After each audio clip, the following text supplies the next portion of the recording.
உன் பொண்ணு இமோஷனலா பேசுற உடனே உன் மனசு மாறிடுச்சா? நல்லா இருக்கு அத்தை. உங்க பொண்ணு லேசா கண் கலங்கின உடனே நீங்க சங்கடப்பட்டு உங்க பொண்ணுக்கு சப்போர்ட் பண்ணி பேசுறீங்கல்ல? திரும்பவும் நான் சொல்றேன், நான் யார் சார்பாவும் இங்க பேச வரல. இப்ப கேக்குறேன், சண்முகம் பேர்ல கடையையும் சரவணனோட மனைவி ஆனந்தி பேர்ல வீட்டையும் எழுதி வச்சா அதுல யாருக்காவது ஆட்சேபனை இருக்கா? உங்க தம்பி இல்லைன்னா வேற யாரும் ஒண்ணும் செய்ய முடியாதுங்களா? நீங்க எங்க அப்படி நினைக்கிறீங்க?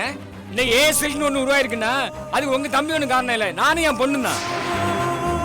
உங்க தம்பி கையெழுத்தா போட தவிர வேற எதுவும் கிளிக்கல.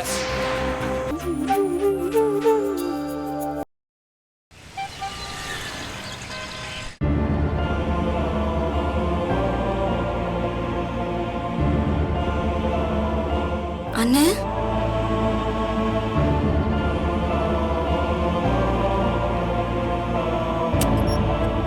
அண்ணி. உமா, எப்ப வந்த? இப்பதான் வந்த அண்ணி. அண்ணன் இருக்காரா?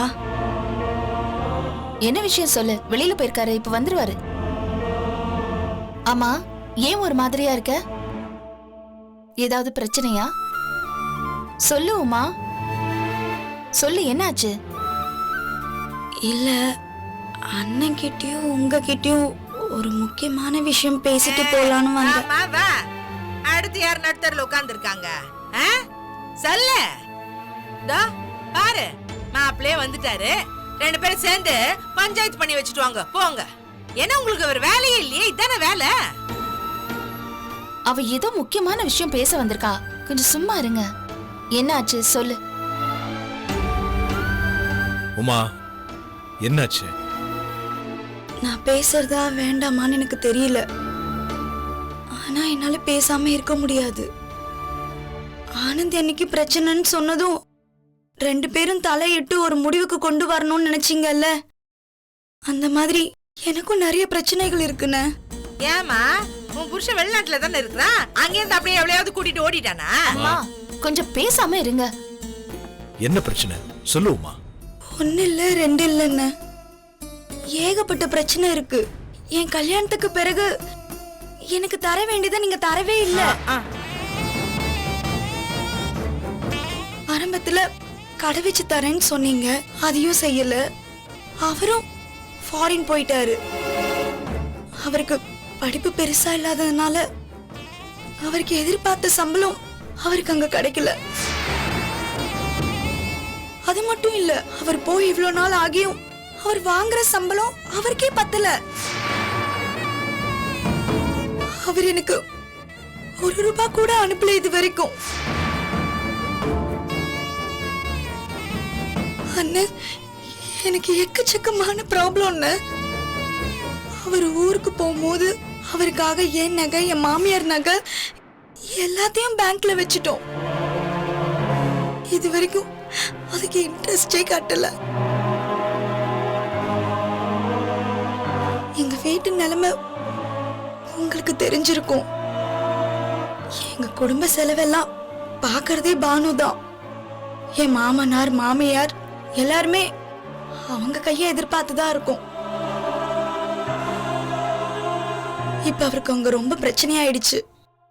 இனிமே அவரால் அங்க தாக்கு பிடிக்க முடியாதுன்னு அவரே கிளம்பி வரேன்னு சொல்லிட்டாரு. அவர் இங்க வந்து சும்மா இருக்க முடியாதுல்ல. அவருக்கு ஏதாவது ஒரு தொழில் கொடுத்து வச்சாதானே அவருக்கும் மரியாதையா இருக்கும். இல்லன்னா பானுவில ஆரம்பிச்சு எல்லாருமே அவரை அசிங்கப்படுத்த ஆரம்பிச்சிருவாங்க. என் மாமியார், மாமனார் கிட்ட இதுக்கு மேல என்னால நிக்க முடியாதுன்னு. ஐயோ, ஏமா இப்படி உருக்கமா பேசுற? ஏய், என்ன கேட்கணும்னு வந்தியா அதை கேட்டுட்டு போயிட்டே இரு.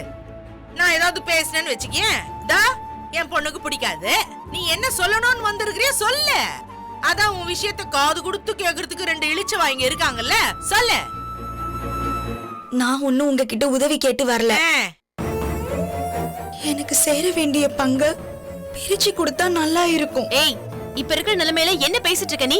எனக்கு அதுக்கு மேல இக்கட்டான நிலைமைக்கா. தினம் தினம் அந்த பானு என்னை கேவலமா பேசும்போது செத்துறணும்னு இருக்கு. நானும் சீக்கிரமா சரியாயிடணும் ஒரு நம்பிக்கையில தான் இருந்தேன். ஆனா அந்த மாதிரி நிலைமை ரொம்ப மோசமா இருக்கு. அவர் வேற கிளம்பி இங்க வரேன்னு சொல்லிட்டாரு. இதுக்கு மேல என்னால தள்ளி போட முடியாது. எனக்கு சேர வேண்டிய பங்கு எனக்கு பிரிச்சு கொடுத்துருன்னு. அதை வச்சு ஏதோ சின்னதா ஒரு தொழில் ஆரம்பிச்சு பொழைச்சிக்கிறோம். இத பாருமா, உன் நிலைமை எனக்கு புரியுது. நான் மத்தவங்க கிட்ட பேசிட்டு கண்டிப்பா சொல்றேன். மத்தவங்க கிட்ட பேசி பிரிச்சு கொடுக்கறேன்னு சொல்லி இன்னும் இந்த விஷயத்த லேட் பண்ணாதன்னு. எனக்கு ரொம்ப பிரச்சனையா இருக்கு, புரிஞ்சுக்கோங்க.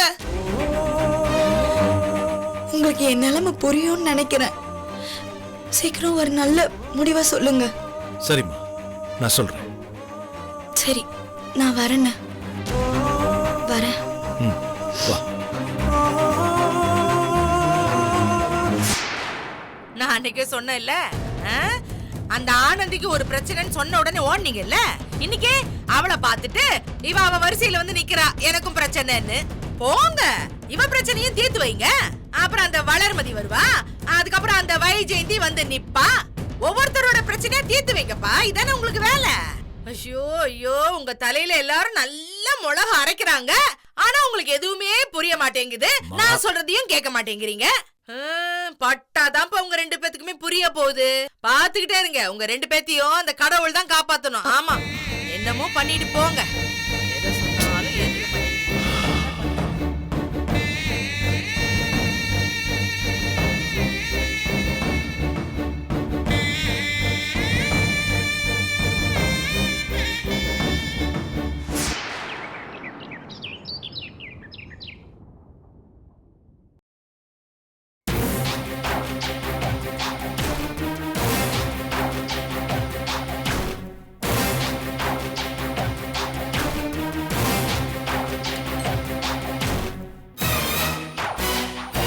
லட்சுமி, லட்சுமி, உன்கிட்ட கொஞ்சம் பேசணும். என்ன பேசணும் சொல்லு. நீ பண்றது ஒண்ணும் சரியில்லை. பாவம் பானு எப்படி வருத்தப்பட்டு பேசிட்டு போகுது பானு. அது உனக்கு கஷ்டமா தோணலையா? பானோட பெருந்தன்மையான மனச பாரு. கேட்ட உடனே எதுவும் வேண்டான்னு எல்லாத்தையும் கொடுக்கறேன்னு சொல்றா பாரு. அதான் பானு. ஆம்பளை பிள்ளையா இருந்தா இப்படி பேசுவானா? கிடைச்ச சொத்தை திரும்ப தருவேன்னு சொல்வானா? அதான் லட்சுமி பொண்ணுங்கிறது. அத புரியாம அவன் மனச நோகடிக்கிறிய. எனக்கும் ஒரு பிள்ளை இருக்கான். நான் கஷ்டப்பட்டு பாரின்னு போய் வேலை பார்த்து அவனை படிக்க வச்சேன். ஆனா அவனுக்கு கல்யாணம் ஆகி பொண்டாட்டி வந்ததும் அம்போன்னு என்னை விட்டுட்டு அவன் பொண்டாட்டி கூட போயிட்டான். இருக்கனா இல்லையா செத்தானா ஒரு போன் பண்ணி கூட எனக்கு பேசல. இதே எனக்கு பொண்ணு இருந்தா என்ன எப்படியா அம்போன்னு விட்டுடுவாளா? அது கஷ்டப்பட்டாச்சு, அது சம்பாரிச்சு எனக்கு சோறு போடுவாள். இப்பவும் பானு சம்பாரிச்சுதானே எல்லாமே நடக்குது. ஆனா அந்த புள்ள என்னைக்காவது சொல்லி காமிச்சிருக்குமா? நேத்தி வந்த உமா பேச்ச கேட்டுக்கிட்டு அந்த பொண்ணை இப்படி கஷ்டப்படுத்துறீங்களே லட்சுமி. அந்த பிள்ளைக்கு கல்யாணம் பண்ணி வச்சீங்க, ஆனா எந்த பயனும் இல்லாம போச்சு. வேற கல்யாணம் பண்ணிக்கன்னு சொன்னாலும் மாட்டேங்குது. காலம் பூரா தனியா இருக்கணும்னு முடிவு பண்ணிட்டா பானு. அந்த சொத்து இருந்தா நாலு பொண்ணா உதவியா இருக்கும்ல. அந்த பொண்ணுக்கு சொத்தை கொடுக்காம உதவாக்கரையா சுத்திட்டு கிடக்குறான பாரி இல்ல, அவனுக்கு போய் சொத்தை கொடுக்கணும்னு யோசிக்கிற. இப்ப என்ன பிரச்சனை உனக்கு? அந்த பொண்ணு எல்லாத்திலும் நேர்மையா இருக்குன்னு ஆசைப்படுது, அது கூட பிடிக்கலையா? என் பொண்ணு மேல எனக்கு பாசம் இல்லைங்கிறியா? சொல்லு, என் பொண்ணு மேல எனக்கு பாசம் இல்ல சொல்றியா? அப்படி இல்ல லட்சுமி, உன் பொண்ணு நல்ல பொண்ணு, அதுக்கு நல்லதே தெரியும். அது எல்லாத்திலும் நேர்மையா இருக்கும்னு நினைக்குது, அது உனக்கு தெரியும். ஆனா எல்லாம் தெரிஞ்சும் வேற வழி இல்லாம உன் புருஷன் சொல்றதெல்லாம் சரி சரின்னு போற. நான் என்னத்த சொல்றது லட்சுமி? இப்ப கூட ஒண்ணு இல்ல, அவ பேர்ல இருக்கிற வீட்டை உன் பையன் பேர்ல எழுதி கொடுத்துரும். அதுக்கப்புறம் எல்லாரும் இந்த வீட்டுல உட்காந்துக்கிட்டு அவ சம்பாதிக்கிறத சாப்பிட்டுக்கிட்டு அவ முகத்துல எப்படி முழிப்பீங்க? நல்லா யோசிச்சு பாரு.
பொண்ணு.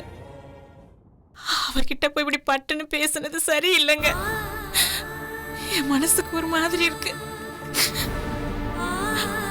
அவ சொல்லலனாலும் அவ மனசு எவ்வளவு கஷ்டப்பட்டிருக்கோம். அவ பட்ட வேதனை அவ கண்ணுல தெரிஞ்சதுங்க. லக்ஷ்மி, நாம யதார்த்தமா தானே பேசணும். அதுல என்ன இருக்கு? இல்லைங்க, நாம கொஞ்சம் யோசிச்சு பேசிருக்கலாம்.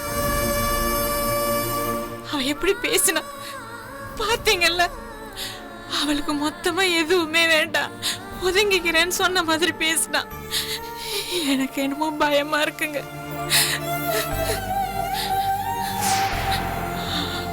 அவளுக்குன்னு கொடுத்த வீட்டை நம்ம கிட்டயே திருப்பி கொடுத்துருன்னு கேட்கறது நல்லாவா இருக்கு? என்ன லக்ஷ்மி, உமா பேசும்போது நீயும் பேசாம தானே இருந்த. இப்ப வந்து எப்படி பேசுற? அப்படி இல்லைங்க, கல்யாணம் பண்ணி கொடுத்துட்டோம். அந்த வாழ்க்கை அவளுக்கு சரியா அமையல. அப்படி இருக்கும்போது அவளுக்கு சப்போர்ட்டா இருக்கிறது அந்த ஒரு சொத்து தான். அதையும் கொடுத்துருன்னு திருப்பி கேட்டார் நல்லா வாங்க இருக்கு. அது இப்பதான் தோணுதா உனக்கு? ஏன் உன் பொண்ணு இமோஷனலா பேசுற உடனே உன் மனசை மாறிடுச்சா? நல்லா இருக்கு அத்தை. உங்க பொண்ணு லேசா கண் கலங்கின உடனே நீங்க சங்கடப்பட்டு உங்க பொண்ணுக்கு சப்போர்ட் பண்ணி பேசுறீங்கல்ல? நான் இந்த வீட்டுக்கு வந்து எவ்வளவு கஷ்டப்பட்டிருக்கேன். அவங்க என்ன என்னெல்லாம் பேசிருக்காங்க, கை நீட்டி அடிச்சிருக்காங்க. அதெல்லாம் பொறுத்துக்கிட்டு நான் இன்னும் இந்த வீட்ல தான் இருக்கேன். என்ன பார்த்தா உங்களுக்கு கஷ்டமா இல்லையா? சரி அத்தை, என்ன விடுங்க. உங்க பையனை பத்தி யோசிச்சு பாருங்க. உங்க வயித்துல பிறந்தவர் தானே. எங்கேயோ கண் காணாத நாட்டுல போய் கஷ்டப்பட்டுட்டு இருக்காரு. அவரை பத்தி கொஞ்சமாவது யோசிச்சு பாத்தீங்களா? ஐயோ உமா, எனக்கு அதெல்லாம் புரியாம இல்ல. பானுவை நாங்க எந்த அளவுக்கு பார்த்து பார்த்து வளர்த்தோமோ அவளும் அந்த அளவுக்கு எங்களை பாத்துக்கிறா. இந்த குடும்பத்தை இன்னி வரைக்கும் அவ தான் பாதுகாத்துட்டு வரா. அவகிட்ட போய் கொடுத்த சொத்தை திரும்ப கேட்டதுதான் கஷ்டமா இருக்குமா. ஏன் காலையில வரைக்கும் இதெல்லாம் உங்களுக்கு சரின்னு தானே பட்டுது. இப்ப ஏன் இப்படிலாம் பேசுறீங்கன்னு தான் கேக்குறேன். இந்த பாரு உமா, ஒரு தாய்க்கு பெத்த பொண்ணு மேல கரிசனம் இருக்கிறது அது தப்பு இல்லையே. அத போய் ஏன் எதுக்கு என்னன்னு கேட்டா அதே கரிசனம் வீட்டுக்கு வந்த மருமக மேலேயே கொஞ்சமாவது இருக்கணும்ல. கரிசனம் இல்லாமையம்மா உனக்கு இத்தனை நாள சப்போர்ட் பண்ணி பேசிட்டு இருந்தோம். ஆமாமா, இவ்வளவு நாள் பேசுனீங்க. இப்ப உங்க பொண்ணு கண் கலங்கின உடனே மாத்தி பேசுறீங்க. போ, என் பொண்ணுக்காக நான் வருத்தப்படக்கூடாது அதானே சொல்ற. ஏமா, உங்க அம்மா இருந்திருந்தா உனக்காக இந்த மாதிரி சப்போர்ட் பண்ணிலாம் பேச மாட்டாங்க. எங்க அம்மா இருந்தா நான் ஏன் இப்படி நாய்படாத பாடுபடுறேன். பிறந்த வீட்லயும் எனக்கு சப்போர்ட் இல்ல, புகுந்த வீட்லயும் நாதி இல்ல. நான்லாம் உயிரோட இருக்கிறத விட எங்கேயாவது போய் சாகலாம்.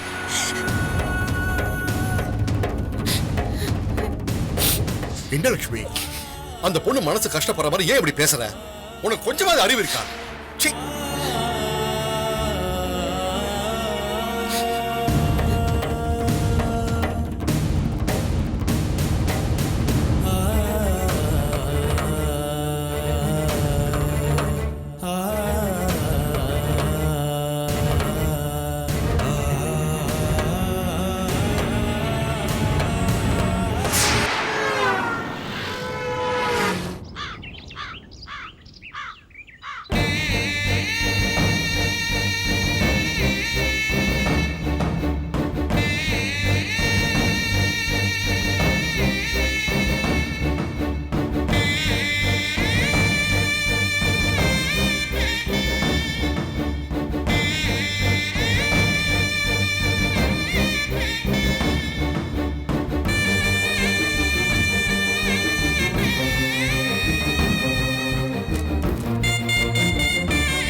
சொத்தை பத்தி எதுவும் பேச வேண்டாம் சொல்லிட்டாமா, பாத்துக்கோங்க.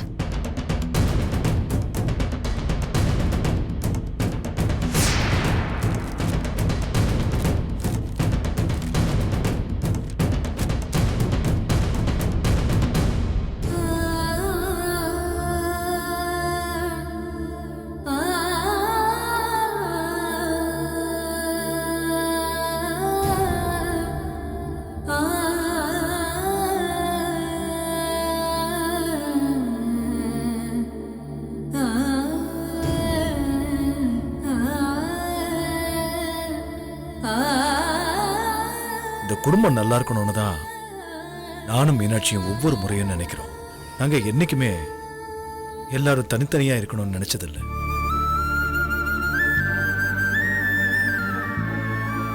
உங்களுக்குள்ளெல்லாம் கருத்து வேறுபாடு இருக்கிறதுனால தான் இப்படி எல்லாம் நடந்து போச்சு.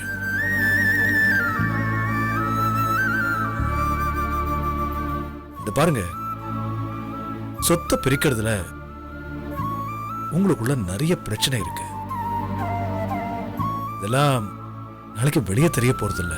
சிவஞானம் தான் எதையும் யோசிக்காம சொத்தை விட்டுட்டு போயிட்டாருன்னு எந்த பேச்சும் வந்துடக்கூடாது.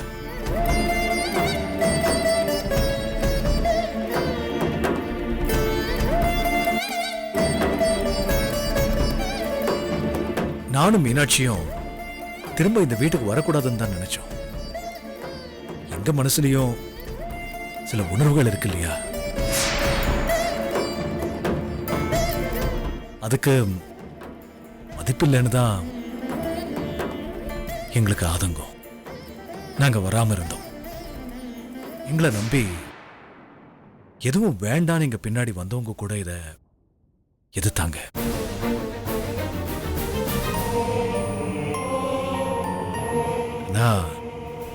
இதெல்லாம் தள்ளி வச்சுட்டு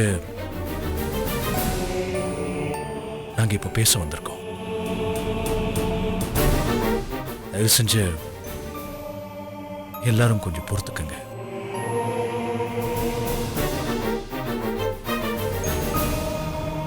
நான் சொல்றதை கேட்டு எந்த பிரச்சனையும் பண்ணாம நீங்க செயல்படணும். நான் சொல்றதை கேட்டு எந்த பிரச்சனையும் பண்ணாம நீங்க செயல்படணும்.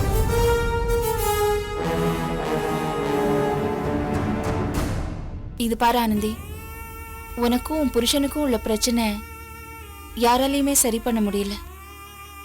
ஆனா உங்க அப்பா சொன்ன மாதிரி உன்னை நம்பி ஒரு குழந்தை இருக்கு. அந்த குழந்தைக்கு கிடைக்க வேண்டிய எல்லாமே எந்த குறையும் இல்லாம கிடைக்கணும்னு நாங்க நினைக்கிறோம். சரவணனை சேர வேண்டிய எல்லா சொத்துமே இந்த குழந்தைக்கு தான் போய் சேரும்.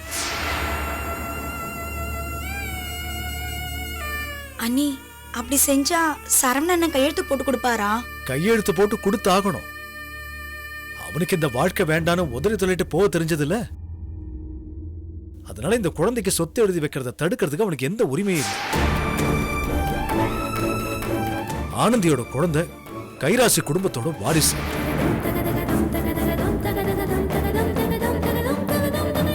இந்த குழந்தையோட எதிர்காலம் நல்லா இருக்கணும். அதுக்கு என்னென்ன செய்யணுமோ அதெல்லாம் செய்யணும். யார் வந்து தடுத்தாலும் நான் இந்த விஷயத்துல விட்டு கொடுக்க மாட்டேன்.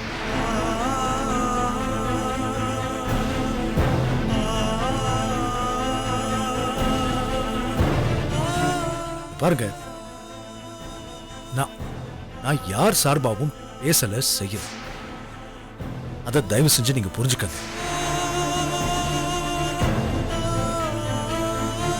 எல்லா சொத்தையும் நான் லிஸ்ட் போட்டு வச்சிருக்கேன். அதை நான் உங்ககிட்ட சொல்றேன். இந்த வீட்டையும் கைராசி குடும்ப கடையையும் யாருக்கு கொடுக்கணுங்கிறதுல தான் ஆரம்பத்துல இருந்தே நிறைய பிரச்சனைகள் இருக்கு. ஆரம்பத்துல சரவணன் தான் இந்த கடைய முதல்ல கேட்டிருந்தா. ஆனா இப்ப சரவணன் நம்ம கூட இல்லை. அப்படி இருக்கும்போது இத யார் முன்ன நின்று நடத்த முடியும்னு நீங்க நினைக்கிறீங்க? உங்க தம்பி இல்லைன்னா வேற யாரும் ஒண்ணும் செய்ய முடியாதுங்களா? நீங்க எங்க அப்படி நினைக்கிறீங்க? இந்த ஏசில்னு ஒண்ணு உருவாயிருக்குன்னா அது உங்க தம்பி ஒண்ணு காரணம் இல்லை, நானும் என் பொண்ணு தான். உங்க தம்பி கையெழுத்தா போட தவிர வேற எதுவும் கிளிக்கல. இப்ப சொல்றேங்க, என் பேரன் கார்த்திக் வளர்ந்து அந்த கடை நிர்வாகத்தை நடத்துறது வரைக்கும் அந்த கடையை நல்லபடியா நடத்த எங்களால முடியுங்க. என்னங்க பேசுறீங்க நீங்க? அது எவ்வளவு பாரம்பரியமான சொத்து. அதை நடத்துறதுக்கு ஒரு ஸ்டேட்டஸ் வேண்டாம், இன்னமும் சர்வ சாதாரணமா தூக்கி கொடுங்கங்கறீங்க. கொஞ்சம் யோசிச்சு பேசுமா. நானும் உங்க அப்பாவும் இந்த காஞ்சிபுரத்துக்கு ஒரே நிலைமையில தான் வந்தோம். ஏதோ இவங்க அப்பா உதவினால உங்க அப்பா பெருசா வளர்ந்துட்டாரு. என்னால எதுவும் பண்ண முடியல. எனக்கு தொழில் தெரியாம இல்லம்மா. என்கிட்ட ஏதோ ஸ்டேட்டஸ் இல்லாத மாதிரி. என் பொண்ணு இந்த கைராசி குடும்பத்தோட மருமக தானே. என் பேரை இந்த கைராசி குடும்பத்தோட வாரிசு. இந்த ஸ்டேட்டஸ் போறாதா? நான் ஏன் அவங்க கடை எடுத்து நடத்தக்கூடாது? என்னங்க என்ன பார்த்துட்டு இருக்கீங்க? ஏதாவது சொல்லுங்க. அண்ணன் கைராசி கடையை எழுதி கொடுக்கும்போது இன்னாருக்குன்னு எழுதி கொடுத்துறாதீங்க அண்ணே, கொஞ்சம் யோசிங்கண்ணே. எல்லாரும் அவங்கவுங்க விஷயத்தை தெளிவா சொல்லும்போது நானும் எங்க விஷயத்தை தெளிவா சொல்லிடுறேன். நீங்க கடையை வேற யாருக்காவது கொடுக்கறதா இருந்தா இந்த வீட்டை எங்க பேர்ல எழுதி வச்சிருங்க. இல்ல இந்த வீட்டை எங்க பேர்ல எழுதி கொடுக்க முடியாத பட்சத்துல அந்த கைராசி கடையை எங்களுக்கு கொடுத்துருங்க. ஏன் புருஷன் பேர்ல பாரம்பரியமான சொத்து ஏதாவது ஒண்ணு இருக்கணுங்க.